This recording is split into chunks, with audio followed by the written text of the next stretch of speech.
नमस्कार दोस्तों, स्वागत है आपका मेरी जीके की पाठशाला में और मैं पढ़ा रही हूँ आपको कंप्लीट हिस्ट्री।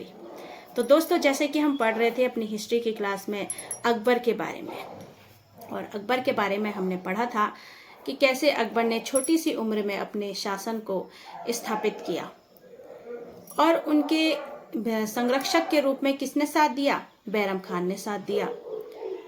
लेकिन जब अकबर बड़े हो गए तो उन्होंने बैरम खान को हटा दिया। तो दोस्तों, हमने पूरा देखा था अकबर के बारे में, उनकी शासन व्यवस्था के बारे में। बहुत अच्छे से उन्होंने अपने शासन को संभाला था। और आज हम पढ़ेंगे जहांगीर के बारे में। तो दोस्तों, आज का मोटिवेशनल कोट क्या कहता है कि हिम्मत हारने वाले को रास्ते छोटे नजर आते हैं और जो आखिरी दम तक लड़ता है उसके लिए कभी रास्ते खत्म ही नहीं होते। तो दोस्तों, ये बात एकदम सही है कि जो हिम्मत हार जाता है वो फिर कुछ नहीं कर पाता, लेकिन जो आखिरी दम तक लड़ता रहता है उसके लिए कभी रास्ते खत्म नहीं होते।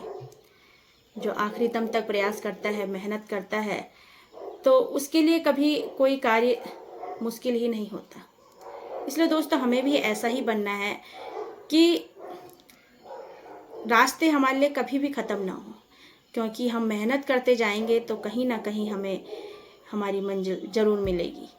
ठीक है दोस्तों। तो दोस्तों, आज पढ़ते हैं जहांगीर के बारे में। और 1605 से 1627 ईस्वी तक इनका शासनकाल रहा।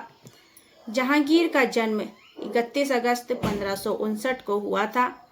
और इनके पिता का नाम क्या था? आपको तो पता ही है। इनके पिता का नाम था अकबर और माता का नाम था जोधाबाई मरियम उज़्ज़मानी या हरखाबाई।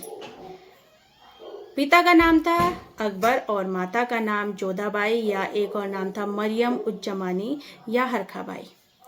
अब दोस्तों, इनका जब जन्म हुआ था जहांगीर का, तो शेख सलीम चिश्ती की दरगाह पर हुआ था। और ये कहाँ है शेख सलीम चिश्ती की दरगाह? फतेहपुर सीकरी में। इसलिए जहांगीर के बचपन का नाम भी क्या रख दिया गया? सलीम रख दिया गया। ठीक है। और अकबर क्या कहते थे सलीम को? शेखू बाबा। अकबर जहांगीर तो बाद में नाम पड़ा, पहले सलीम था, तो सलीम को शेखू बाबा कहकर पुकारते थे। ठीक है, सलीम नाम है। ठीक है यार, जहांगीर तो बाद में पड़ा। सलीम, तो इन्हें क्या कहकर पुकारते थे? इन्हें शेखू बाबा कहकर पुकारते थे। और जहांगीर की मृत्यु 1627 में हुई थी। और जहांगीर का मकबरा कहाँ है? लाहौर, पाकिस्तान में है। ठीक है दोस्तों, अब जहांगीर का राज्याभिषेक जान लेते हैं।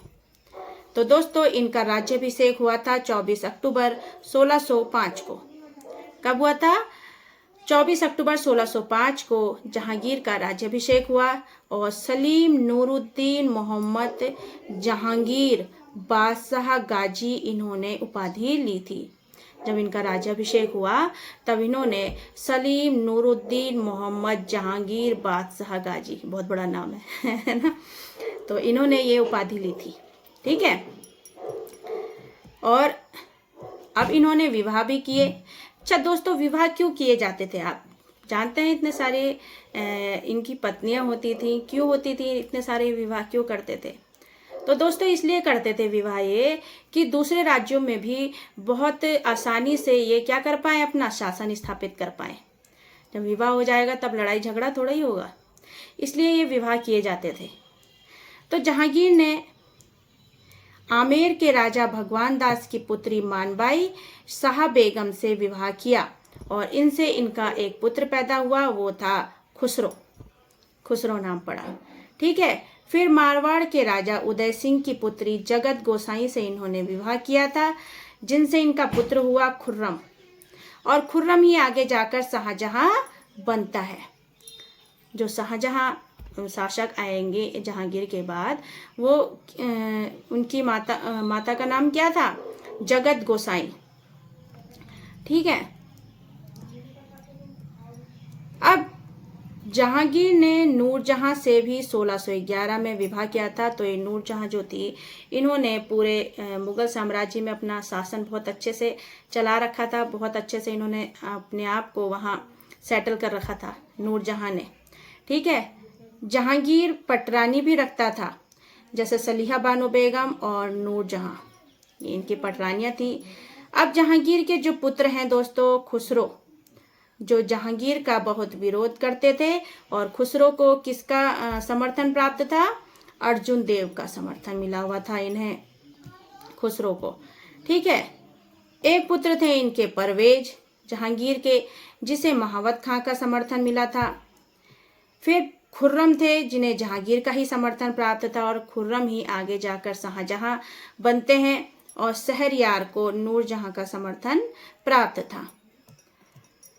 ठीक है दोस्तों, ये था इनके पुत्रों के बारे में वर्णन। अब दोस्तों, जैसे अकबर के शासनकाल को हिंदी साहित्य का क्या कहा जाता है? हिंदी साहित्य का स्वर्णकाल कहा जाता है। वैसे ही जहांगीर के शासनकाल को चित्रकला का स्वर्णकाल कहा जाता है। जैसे अकबर के शासनकाल को साहित्य का स्वर्णकाल कहा जाता है, वैसे ही जहांगीर के शासनकाल को चित्रकला का स्वर्णकाल कहा जाता है। जहांगीर के समय से व्यक्तियों का चित्रण भी शुरू हो गया। पहले पशु पक्षियों का बनता था और जो प्राकृतिक चीज़ें थी उनका बनता था, लेकिन जब जहांगीर आए तो इन्होंने व्यक्तियों के चित्रण पर भी ध्यान दिया। तो देखते हैं, जहांगीर के पहले पुस्तकों की कहानियों पर, जहांगीर के पहले जो है पुस्तकों की कहानियों पर आधारित चित्रण होता था। मतलब हिरन हो गया, कुएं हो गए, चिड़िया हो गए, पेड़ पौधे हो गए, इनका चित्रण होता था। लेकिन उनके बाद व्यक्तियों के चित्रण भी शुरू हो गए थे। ठीक है। तो जहांगीर के समय के प्रमुख चित्रकार कौन थे? उस्ताद मंसूर, जो पक्षियों के चित्र बनाते थे, उस्ताद मंसूर। ठीक है। और जहांगीर ने ही उस्ताद मंसूर को नादिर उल उस्र, किसकी? नादिर उल उस्र की उपाधि दी थी। ठीक है दोस्तों, उस्र है ये।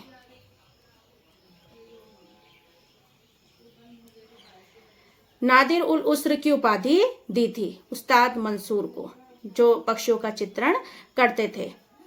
अबुल हसन, जो व्यक्तियों के चित्र बहुत अच्छे से बनाते थे, जिन्हें जहांगीर ने नादिर उल जमा की उपाधि दी।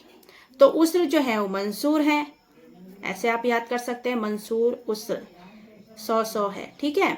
और ऐसे ही कौन थे? अबुल हसन, तो इन्हें जमा की उपाधि, हसन जमा, ऐसे पढ़ सकते हैं। छोटा सा अगर याद करना चाहो तो छोटी सी ट्रिक से। ठीक है।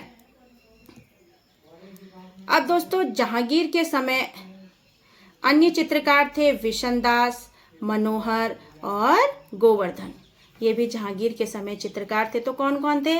एक तो उस्ताद मंसूर हो गए, एक कौन से हो गए थे? अबुल हसन हो गए, एक विशनदास, मनोहर, ठीक है, और गोवर्धन।